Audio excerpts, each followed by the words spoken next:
Hello guys. I hope आप सब बहुत ही अच्छे होंगे। एंड जो हमको आज का सिलेबस कंप्लीट करना है, जो मतलब कि टेंस है, ग्रामर का एक हमारा पार्ट होगा टेंस, ठीक है ना गाइस। और इस टेंस को हमें आज क्लियर करना है, क्योंकि ये हमारा पार्ट 1 भी होगा, क्योंकि इसके आगे भी वीडियोस आपको दिए जाएंगे।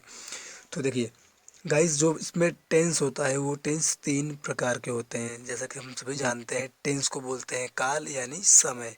तो जो प्रेजेंट सॉरी जो टेंस होता है ये 3 भागों में बटा हुआ होता है। पहला होता है प्रेजेंट टेंस यानी कि वर्तमान काल। दूसरा गाइस पास्ट टेंस यानी भूतकाल। और तीसरा होगा हमारा फ्यूचर टेंस यानी कि भविष्य काल। चलिए गाइस, देखिए प्रेजेंट टेंस के आगे हमने एक इंडिकेशन दिया है, यहाँ रेड मार्क का टिक भी किया है, मतलब कि जो हा लिखा हुआ है। मतलब कि किसी भी हिंदी वाक्य के अंत में अगर हा शब्द मिलेगा तो वो प्रेजेंट टेंस ही होता है, ठीक है। जबकि गाइस यहाँ देखिए, यहाँ पर जो दिया हुआ है ग शब्द, ये ग अक्षर जो दिया हुआ है, इस ग से यह समझ में आता है कि जो भी हिंदी वाक्य होगा उसके अंत में अगर ग मिलेगा तो वो हमारा फ्यूचर टेंस होगा। यानी कि गाइस, अगर किसी भी हिंदी वाक्य के अंत में हा आता है तो उसको क्या बोलेंगे हम, प्रेजेंट टेंस। या फिर किसी भी हिंदी वाक्य के अंत में ग अक्षर मिलेगा तो उसे क्या बोलेंगे हम, फ्यूचर टेंस। और गाइस, इन्हीं दोनों के अलावा कोई भी आ जाए, जैसे कि था आ जाए तो पास्ट टेंस, था ना भी आए तो भी पास्ट टेंस होता है। गाइस यहाँ हम लिख भी दिए हैं, देखिए एग्जाम्पल, वह किताब पढ़ता है। जिस किताब, इसमें जो किताब पढ़ने का क्रिया हो रहा है गाइस, यहाँ देखेंगे वह किताब पढ़ता है, यानी कि वह करता होगा हमारा सब्जेक्ट, और पढ़ना हमारा एम बी होता है, मतलब मेन वर्ब है ना, मतलब कि मुख्य क्रिया है। और बुक जो कि हमारा नाउन है। और ये गाइस, ये पूरा एक हिंदी वाक्य है, तो इस हिंदी वाक्य के अंत में क्या देखते हैं हम, कि हाँ मिल रहा है, ठीक है ना। इससे जहाँ पता चल जाएगा कि जो जो टेंस दिया हुआ है हमारा वो कौन सा होगा, प्रेजेंट टेंस। ठीक है ना गाइस, पूरा नहीं पता चल रहा है कि प्रेजेंट में कौन सा है, अभी बस इतना हम समझ पाएंगे कि क्या होगा हमारा प्रेजेंट टेंस। देखिए गाइस, वे नदी पार करेंगे, इस वाक्य के अंत में भी क्या देखेंगे हम, गा आया है, यानी कि गा आया है तो क्या होगा हमारा ये फ्यूचर टेंस, ठीक है ना गाइस। अब देखिए, राधा स्कूल गई, इस हिंदी वाक्य के अंत में न तो हमें ह अक्षर दिख रहा है और ना ही हमें ग अक्षर दिख रहा है, तो इस प्रकार यह टेंस पास्ट टेंस होगा। वे किताब पढ़ते थे, यानी गाइस अगर था थी थे, अगर था भी आएगा तो भी हमारा पास्ट टेंस ही होता है, ठीक है ना। तो ये इसकी पहचान थी। यहाँ हम था लिख देते हैं, था आए तब भी पास्ट टेंस, था ना आए तब भी वो हमारा पास्ट ही टेंस होता है, ठीक है गाइस। चलिए अब देखते हैं यहाँ पर कि जो टेंसेस होते हैं वो, टेंस तो 3 प्रकार में डिवाइड होता है ना गाइस। उसके बाद प्रत्येक जो टेंस तीनों दिए गए हैं वो भी अपने अपने प्रकारों में डिवाइड हुए हैं। जैसे देखिए, प्रेजेंट, पास्ट, फ्यूचर टेंस, इन सभी के 4 4 प्रकार होते हैं। यानी गाइस, अगर हम प्रेजेंट लेंगे तो ये चारों शब्द वही हैं, जो चारों यहाँ पर शब्द दिख रहे हैं, जो वर्ड है यहाँ पर वो वही कह रहा है कि अगर प्रेजेंट होगा तो प्रेजेंट इंडेफिनिट टेंस। गाइस ऐसे देखिए, अगर प्रेजेंट होगा तो क्या पढ़ेंगे इसको हम, प्रेजेंट इंडेफिनिट टेंस, या फिर present continuous tense, present perfect tense, और ये present perfect continuous tense. Same guys यही प्रक्रिया इनके लिए भी होगा, past indefinite tense, past continuous tense, past perfect tense, और पास्ट परफेक्ट कॉन्टिन्यूअस टेंस, ठीक है गाइस। सिमिलरली जो हमारा फ्यूचर होता है वो भी वैसे होगा, future indefinite tense, future continuous tense, future perfect tense and future perfect continuous tense. I hope मैं आपको यहाँ तक समझा पाया हूँ, ठीक है गाइस। अब इसके हम अलग अलग रूल पढ़ते हैं, यानी कि हम प्रेजेंट से शुरुआत करते हैं और प्रेजेंट के चारों पार्ट्स को हम पहले पढ़ लेंगे।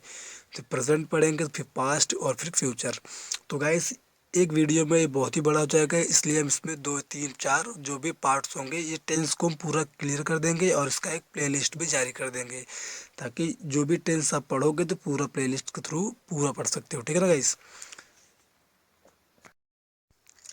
चलिए गाइस, तो आगे हम देखेंगे कि जो प्रेजेंट टेंस होते हैं ये 4 प्रकार के होते हैं, इससे पहले भी हम बताए थे, ठीक है ना गाइस।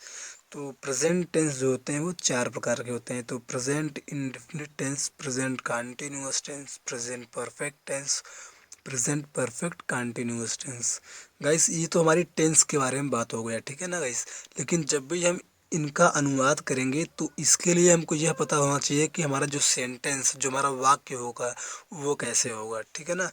तो गाइस एक नोट है आप सबके लिए कि अगर हमारा जो वाक्य होगा तो उस वाक्य के भी कुछ टाइप्स होंगे, है ना। जैसे कि आप जानते हो सेंटेंस। सेंटेंस गाइस इसका मतलब होता है कि ग्रुप ऑफ वर्ड, शब्दों के समूह को हम क्या बोलते हैं, सेंटेंस बोलते हैं, ठीक है। जो सेंटेंस होगा हमारा अकॉर्डिंग टू टेंस, किसके अनुसार, टेंस के, अकॉर्डिंग टू टेंस। गाइस जो टेंस के अनुसार बनता है वो हमारे कुछ टाइप्स होंगे। जैसे देखिए पहला हमारा होगा गाइस अफर्मेटिव। क्या होगा गाइस हमारा, अफिर्मेटिव, अफिर्मेटिव सेंटेंस, ठीक है, अफिर्मेटिव सेंटेंस। दूसरा हमारा होगा निगेटिव सेंटेंस। क्या होगा गाइस हमारा, निगेटिव सेंटेंस। चलिए गाइस तीसरा जो होगा हमारा वो हो जाएगा इंट्रोगेटिव सेंटेंस, ठीक है ना गाइस। क्या हो जाएगा, इंट्रोगेटिव सेंटेंस। देखिए गाइस जो भी हमारे सेंटेंस है, सेंटेंस अगर हम देखेंगे तो ओवरऑल जो सेंटेंस हमारा होता है, जो हमारा ओवरऑल जो सेंटेंस बनेगा उसमें होता है assertive sentence, interrogative sentence, optative, exclamatory और इम्परेटिव। बट यहाँ पर है अकॉर्डिंग टू टेंस में क्या पढ़ना होगा, अफर्मेटिव सेंटेंस, ठीक है, निगेटिव सेंटेंस और इंट्रोगेटिव सेंटेंस। यानी कि साधारण वाक्य, नकारात्मक वाक्य और प्रश्नवाचक वाक्य, ठीक है ना गाइस। इसका जो हिंदी होगा वो क्या हो जाएगा हमारा, उसको बोलेंगे हम साधारण वाक्य, साधारण वाक्य, ठीक है। दूसरा हो जाएगा हमारा नकारात्मक वाक्य, नकारात्मक वाक्य गाइस। और तीसरा हो जाएगा हमारा प्रश्नवाचक वाक्य, प्रश्नवाचक वाक्य। चलिए गाइस इतना हो गया ना।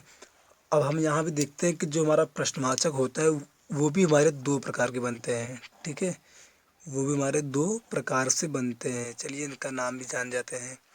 इसको हम 3 नाम दे सकते हैं। चलिए हम 2 ही नाम देंगे इसको। सबसे पहले इसको हम बोलेंगे फर्स्ट इंट्रोगेटिव। क्या बोलेंगे इसको हम, फर्स्ट इंट्रोगेटिव। इसको बोलेंगे हम फर्स्ट इंट्रोगेटिव, या फिर इसको हम बोल सकते हैं वर्बल, ठीक है गाइस।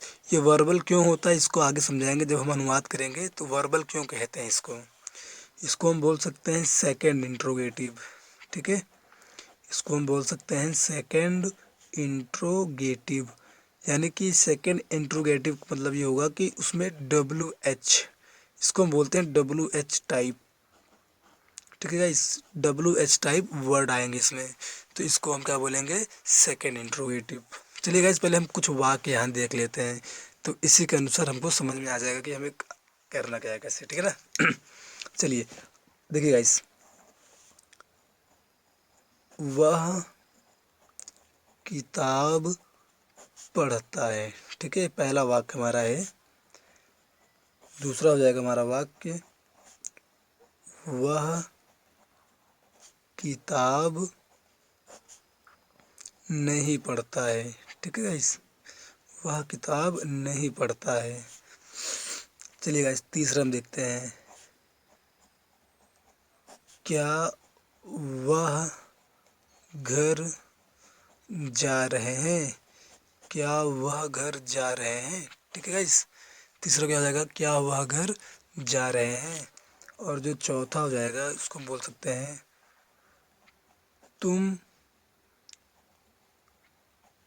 कहाँ पढ़ते हो, तुम कहाँ पढ़ते हो, ठीक है गाइस। इन दोनों में इंट्रोगेटिव का मार्क होता है, प्रश्नवाचक चिन्ह, ठीक है। चूंकि प्रश्नवाचक वाक्य होगा तो प्रश्नवाचक चिन्ह भी होगा। तो गाइस ये भी कोई टेंस के लिए नहीं बताएं कि जिस हिंदी वाक्यांत में ता है ती है, ठीक है ना, ऐसा कुछ नहीं। सिर्फ हमको यहाँ ये सीखना है कि इस वाक्य में कौन सा अफर्मेटिव है, कौन सा नेगेटिव है, कौन सा इंट्रोगेटिव है, अगर इंट्रोगेटिव है तो वो कौन सा होगा, फर्स्ट होगा कि सेकंड होगा, यानी कि वर्बल होगा कि WH टाइप। चलिए गाइस, तो सबसे पहले यहाँ हम गाइस एक थोड़ा सा सिंपल चीज़ कर सकते हैं, थोड़ा सिंप्लीफाई करते हैं यहाँ पर गाइस। अगर किसी भी हिंदी वाक्य में आपको अगर प्रश्नवाचक मार्क मतलब कि इंट्रोगेशन मार्क अगर आपको इस टाइप का दिखेगा, तो आप ये समझ जाओगे कि वह वाक्य कैसा होगा, हमारा प्रश्नवाचक होगा। या फिर आप वहाँ देखोगे उसमें लिखा होगा क्या, क्यों, कैसे, कब, ठीक है ना गाइस, इत्यादि, ठीक है गाइस, आदि। तो ऐसे करके आएगा, मतलब उससे प्रश्न पूछने वाले कुछ शब्द होंगे, जैसे क्या, क्यों, कैसे, कब, कहाँ, किसको, कौन, ठीक है गाइस। देखिए निगेटिव होगा तो उसमें हिंदी में ही नहीं लिखा होगा, ठीक है ना गाइस। अगर नहीं लिखा होगा तो वह निगेटिव सेंटेंस होगा।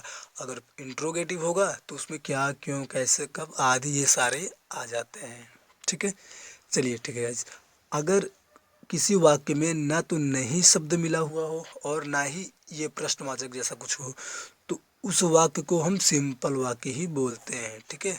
अब देखिए यहाँ पर जो हमारा एग्जाम्पल दिया था, वह किताब नहीं पढ़ता है गाइस, इसमें सिंपल सी बात है, यहाँ नहीं दिख रहा है हमें, यानी नहीं दिख रहा है तो ये हमारा क्या हो जाएगा, ये हमारा निगेटिव हो जाएगा, ठीक है ना गाइस।